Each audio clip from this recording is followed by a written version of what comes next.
মুসলিম তরুণীর নিকাব, হিজাব, বুরকাকে খুলে হিন্দুত্ববাদী উগ্রবাদীরা তার এই মাথার মধ্যে সিঁদুর পরিয়ে দিয়েছে।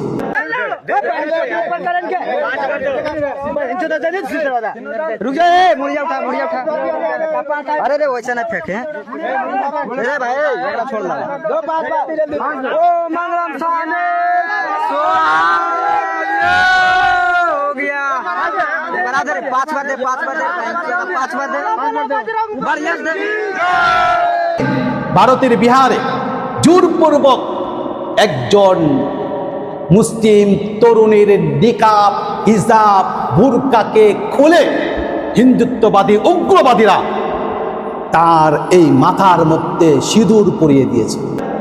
বলবেন হুজুর এটা কোন থেকে ফাঁস পাইছেন?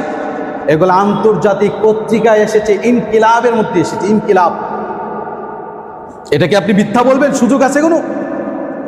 কিন্তু এদের বিচার কি সরকার করতেছে? তার কারণটা কি?